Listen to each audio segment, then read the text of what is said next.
오늘은 적정 기술에 대해서 알아보겠습니다. 적정 기술에 대한 정의는 여러 가지가 있습니다. 첫 번째로는 그 기술이 사용되는 사회, 공동체의 정치적, 문화적, 환경적 조건을 고려해 해당 지역에서 지속적인 생산과 소비가 가능하도록 만들어진 기술.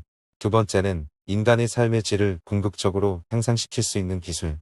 세 번째는 생산하고 사용하는 과정에서 최소한의 자원을 소비하는 생태적인 기술. 네 번째는 제3세계와 선진국 사이의 기술적, 경제적 격차를 가장 바람직한 방식으로 해결하는 도구. 다섯 번째는 기술을 사용하는 궁극적인 목표가 인간의 발전에 맞춰진 기술.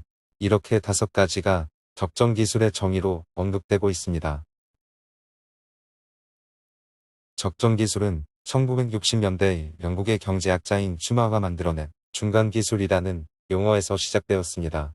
여기서 중간 기술은 과거의 원시적인 기술보다는 훨씬 우수하지만 선진국의 거대 기술에 비해 소박한 기술을 의미하고 현지의 재료와 적은 자본, 비교적 간단한 기술을 활용하여 그 지역의 사람들에 의해 이루어지는 소규모 생산 활동을 지향하는 기술입니다. 즉, 인간이 소외되지 않고 노동을 통해 기쁨과 보람을 느낄 수 있는 인간의 얼굴을 한 기술을 의미하는 개념입니다. 세계적 빈부 양극화 문제를 고민하던 중 간디의 자립경제 운동에서 영감을 받아 저개발국의 개발 성장이 성공하기 위해서는 중간 규모의 기술이 필요하다고 주장하였습니다. 중간 기술이 제3세계의 빈곤 문제는 물론 자기 파괴적인 거대 기술로부터 야기된 여러 문제들을 해결할 수 있다고 주장하면서 강조되었습니다. 이후 1960년대와 1970년대에 걸쳐 제3세계를 위한 적정 기술에 대한 관심이 증가하였고 1966년 슈마허가 설립한 중간기술개발 집단은 제3세계 빈곤 문제를 해결하고 자립을 도울 수 있는 기술에 대한 개발을 진행하였습니다. 그리고 1970년 영국의 서식스 대학교에서 몇몇 과학자들이 서식스 선언을 통해 개발도상국의 발전을 돕기 위해서는 선진국들이 과학기술을 활용한 원조를 늘려야 한다는 주장을 발표하기도 하였습니다. 이후 적정 기술은 환경 문제에 대응할 수 있는 대안기술 개발 분야로 확대되었습니다. 이후 적정 기술은 대안기술로 전환되면서 발전하였는데 제3세계뿐만 아니라 선진국 사회에서도 적용될 수 있는 대안기술 개발 기관이 등장하였습니다. 1969년 미국에서는 신형분수연구소, 페럴론 연구소 등이 설립되었고 이러한 기관에서는 생태학적인 관점에서 물 에너지, 건축과 관련된 대안기술을 개발하는 연구를 진행하였습니다. 이후 1979년에는 미국의 카터 행정부에서 정부 차원의 국립적정기술센터도 설립하여 연구를 진행하였습니다. 1970년대 후반부터는 지속가능한 개발이라는 개념이 등장하면서 개발과 보존의 균형을 추구하면서 환경적, 사회적으로 지속가능한 발전을 이루는 것이 전 세계적으로 중요한 문제로 대두되었습니다. 그 후 2000년대 들어서면서 유엔을 중심으로 국제사회에서 추구하고 있는 지속가능 발전이라는 개념을 통해서 발전을 하게 되었습니다. 적정 기술은 선진국을 중심으로 기술 원조기관, NGO 단체, 사회적 기업 등이 참여하여 제3세계를 위한 기술 개발 및 원조 활동으로 추진하였습니다.